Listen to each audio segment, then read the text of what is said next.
It takes a lot of personal development to be versatile in this music industry and get noticed for your versatility. But it is one thing to be noticed in your region and another to be noticed on a national scale. He's probably one of the best songwriters, but you probably don't know that. His name is Addo Lartey. FaliFinest is his claim to fame. Welcome to the Come Up With iPhone Pod.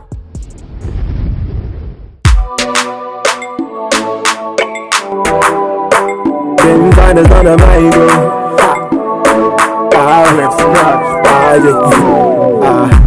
me and you, baby, make you harder. If you be my Eve, I go be your Adam. See the things that you do where they blow my mind. I be your girl, your body, and your lover. So give it to me. Oh yeah, come on me. Oh yeah, make you know they rush me. Oh, come on me. Oh yeah, give it to me. Oh yeah, come on me. Oh yeah, make you know they rush me. Oh, come on me. Oh yeah, take a seat oh. You so need take a sip oh. Let me show you why you're so unique oh. From your head to your toe, you look so fine for me, baby. The way you do your dance drive me crazy. I just want to let me do a thing. Everybody say hi to my baby, oh yeah. Give it to me, oh yeah. Come on me. Alright, so why FaliFinest? Well, FaliFinest, because that's my name actually. The Fali is my initials. And Finest because Fali being initials being... that's F stands for Frank. Okay. A is Addo. Okay. L is Lartey. Okay. And there's Y is okay, so FaliFinest. So in spelling your name, you use the Y or the I? Initially it was Y, but I changed to I because initially I was called Fali, which stands for F-A-L, that's Frank Addo Lartey. Well, I guess everyone entertained. And the I stands for I get everyone entertained. Okay. So that was Fali. Alright. And so later when I changed it to FaliFinest, it was Y. But I just took the I. Okay, so we would like to know about your childhood. Tell us a little bit, give us a brief background of Addo Lartey. Well, can't say much because it's been a while. I've passed through several experiences. So, the past is a bit blurry. I will just try and what I really remember is when my cousin came around, who is Cyclone. Cyclone is also a rapper. And right now he's not in the country, but the part that I really remember is when he joined us because he was the one who actually introduced me to this music. Alright, so being the firstborn of your parents and then the first man of the house, did that put any pressure on you to live a certain life? Actually, it did. It really did because all the time my parents would be saying that me being the elder son, I'm supposed to be an example for the younger ones because they emulate me. Because I for instance, I actually emulated my cousin who is Cyclone, who is a bit older than me. So I think they were always saying that I should set a good example for the younger ones. So I think. Did it restrict your life in any way, so much so that you felt you weren't doing the things you actually wanted to do? I won't say it did because I was very young then, so I was just living accordingly because most of the things were dictated by parents. Like, as we all know, it is down there in Ghana. And not even in Ghana, all around, our parents control us in a certain way so that we will live according to certain principles that is certain stuff. So I think I won't say it did. Alright, so how was school like? What sort of students were you?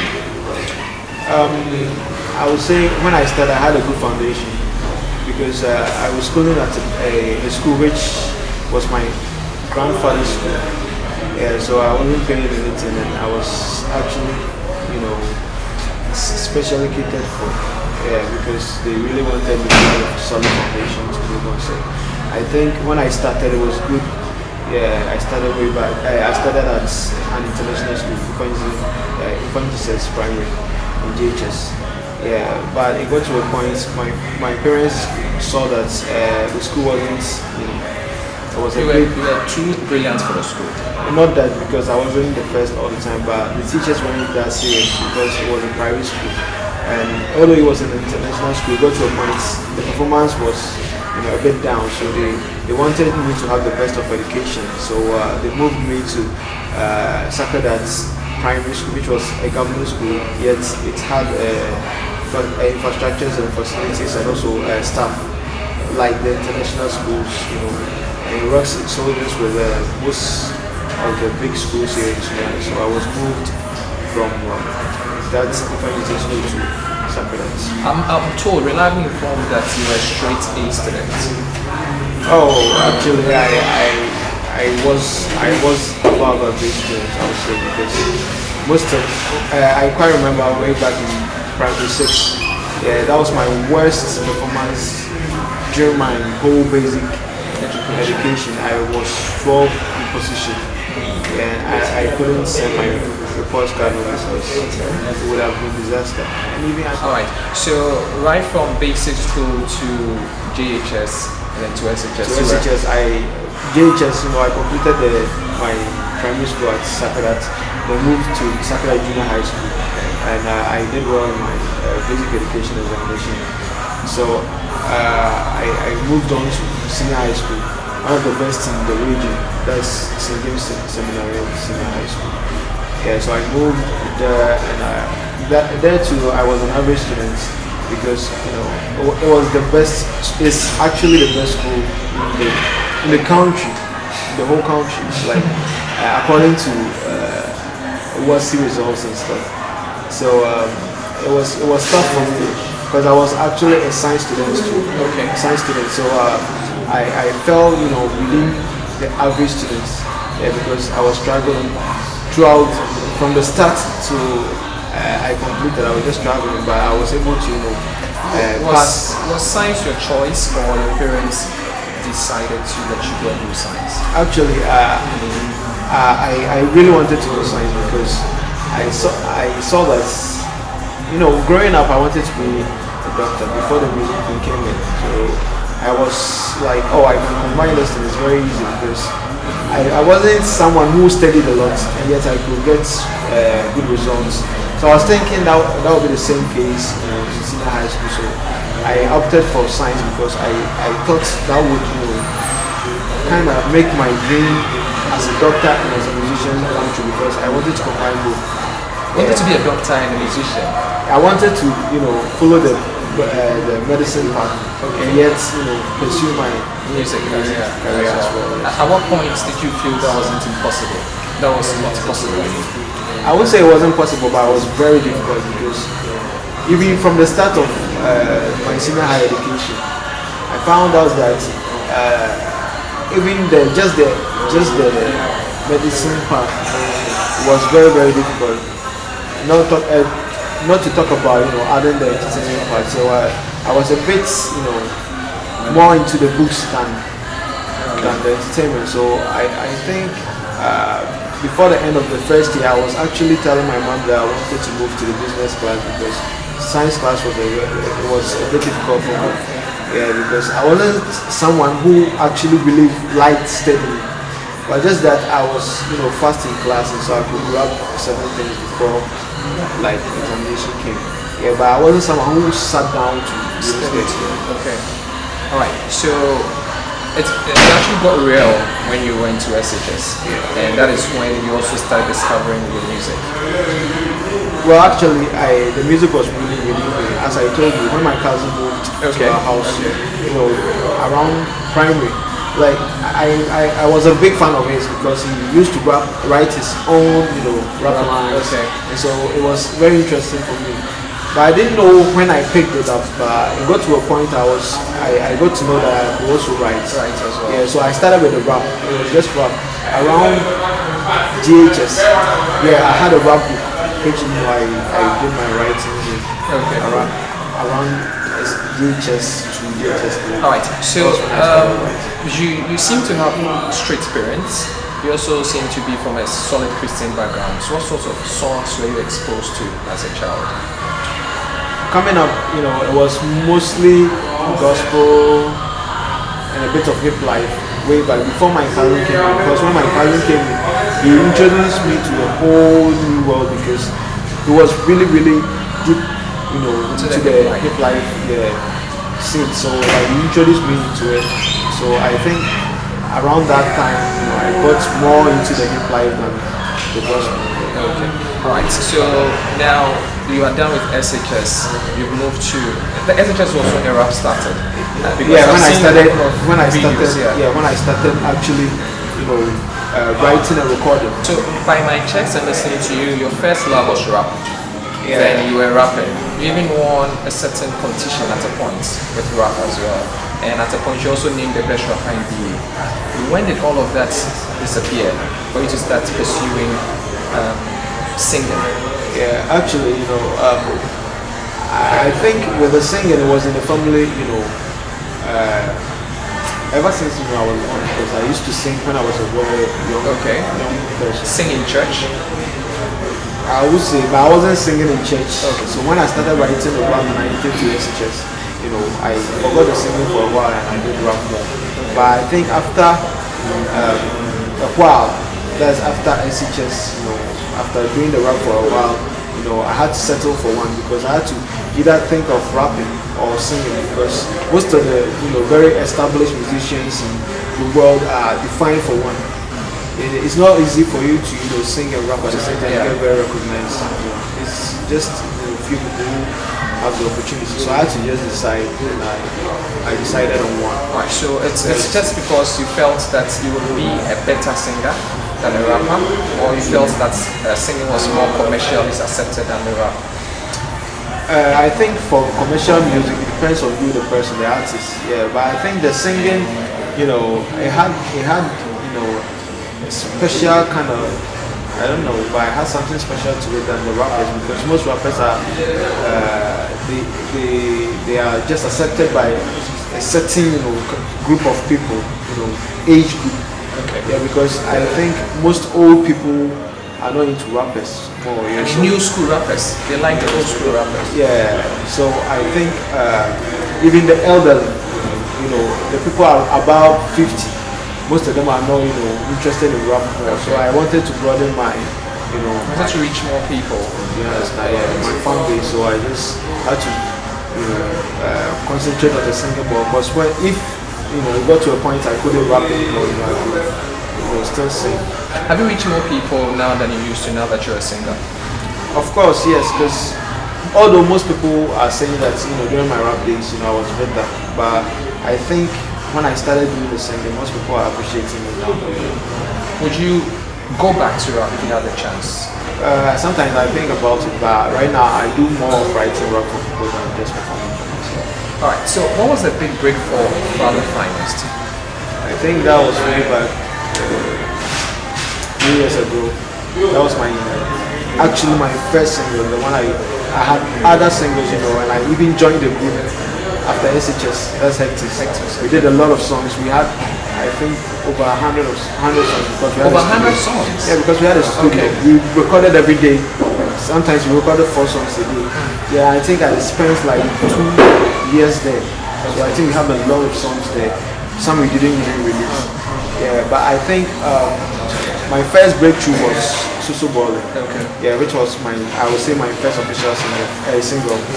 Yeah, so I think that was the song that most people really associate me with, and I featured Cool on it. All right, and that was 2 years ago. Yeah, that was 2 years ago. From that time, how has it been like for you? 2 years ago, you had your biggest song. Has it gotten any better? Most people say that for you to sustain, you have to have a follow-up song. I did a couple of songs. Some were also good, as compared to it was good, but I wasn't, up to the standard of Susu Bowling because I didn't hear Hungary. They also got a lot of bars down here. I did a couple of songs too, yeah, but I think so far I haven't been able to match up to that success that I achieved. So yeah. Would you say it's because people don't accept, I mean, the kind of music you've done? Because Hail Mary is EDM, all the other songs are well-written songs. So Balling is a feel-good song. Do you say that it's because of people not accepting, or people just like easygoing songs? Well, I think it's some. I think I'll blame myself for that because the kind of concentration I gave to Balling, I think it reduced over the years because Balling I really pushed. I really did a lot of promotions. But when they got to other songs, the songs after Balling, the promotion was a bit slow because then I wasn't really financially sound. So how do you support your music financially? Yeah, most of the times I've been lucky because I meet people who are really interested in my craft and they want to help me. Most of them are the owners of the studio. So anytime I enter the studio and I do my first production, most of the times it won't be for me. Maybe I will just help a friend out with backing and stuff. The person will be interested like, oh, you have a good variation, you are good with this, so I want to work with you. So when I started, I met Rain Productions. Yeah, he had this label that they called FaliFinest. So I started working with them. I didn't pay for any recording. The only time I quite remember that I paid for a song was Amen. Okay. It's Amen because during that time I was a solo artist and I wasn't part of Rain's label, so I had to pay for my own song and I did the beat myself, so I just paid for it. You did Amen to yourself. Okay. Alright, so do you have any videos to your credits? Oh yeah, I would say now I have like 3 videos. Okay. And all of them high budget videos or just ordinary videos? We're still up and coming, so we don't have the support that we're supposed to have. We don't have the support to shoot high budget videos. So we just manage. Sometimes we just have to communicate with the director and work something out. We provide the props and we shoot and edits, and we pay for shooting and edits. So most of the times it's just like that. What's the highest amount you paid for a video? I don't remember because I shot Amen's video way back and I don't know, for that one I don't know the cost because I didn't pay for it. I didn't pay for that video. I would say that would be the highest I've paid. Alright, now you are signed to DMB Records as an artist. Where do you see yourself going and how is it working out for you at DMB so far? So far so good. I think DMB is it's one of the biggest labels here in DA, and I think being a member is going to bring me a lot of positive vibes because we just started and yet I was able to release my album on iTunes and Spotify and other bigger platforms around the world. So I think it's a plus, and not just that. Afterwards, we've been able to make certain breakthroughs that I haven't been able to way back. So I think it's a step in the right direction. We started just a month ago, we are really making vibes. So I think it's a step. Was there ever a point in your life where you thought, I can't do this anymore, I don't want to do this anymore? Day in, day out, I think about it because there are a lot of struggles, a lot of impediments in this industry. It's not just due to the industry, but sometimes parental stuff, stress, sometimes education, they all hinder our enthusiasm to continue with this. When you think about your passion, passion for the crafts that you're doing, you get the urge to continue and also to make better output, bring out better outputs. So I think every day in, day out, I get the urge to quit, but I just follow my passion. What has been your biggest disappointment or struggle? I would say it's just the education because although it's not an impediment, it's also part of it. Like, it should be part of life because you have to go through education to be successful. Because I couldn't even, I won't be able to conduct this interview if I couldn't express express yourself. myself. So I think the education was important, although it impedes me because I have to concentrate more on that than the music. And most of my money is going to the education than the music, because if I wasn't into school, I think I could have used that money for a lot of progress with the music. But I think it's also all good because as we start now, we need to get the required experience and also the required I would say experience in life so that we can continue with this music. Alright, you are billed for some shows in Sunyani and BA as a boy. Do you get paid to perform at shows? Yeah, like a year ago, I made a decision not to play any show without getting anything out of it. So sometimes they pay in kind. It's not just money. Sometimes they pay in kind. So I think they pay. Each and every one of them pay. I think after like from last year onwards, all the shows I go for, they pay some one way or the other. Sometimes they pay the money, sometimes they pay the kind. So I would say I get paid. You are also an amazing songwriter. Do you get paid for writing songs? Yeah, of course. Most of the times I write, I get paid. Sometimes I think about the bigger picture, but sometimes the person you are writing for goes serious and the person can really push the song far. Yeah, so I also think about the bigger picture. Sometimes if you write for someone and the person is so able to promote for you to win awards with the song, as maybe a best songwriter. Yeah, you have to do it because it will give you exposure. That's better than thinking about just the money. So sometimes I get paid, sometimes I think about a lot of things. Right, so I asked everybody this final question for you. Are you happy with your life as it is now? Well, I would say it's not the best. I would have been happier, if I had taken certain decisions, or if I had been able to, really move my life in a certain way. Yeah, but right now I think I'm okay. I'm just okay. I'm not very happy, and I'm not satisfied. I'm just okay. Alright, nice talking to you, FaliFinest. It's been a pleasure. Thank you. Oh yeah, making all the rush me, oh, for mommy. Oh yeah, give it to me. Oh yeah, for mommy. Oh yeah, making all the rush me, oh, for mommy. Oh yeah, yeah, give it to me. Oh yeah, for mommy. Oh yeah, when you would ya, but who of her? Now you have a fair, but you what give it to me. Oh yeah, for me. Oh yeah, when you would ya.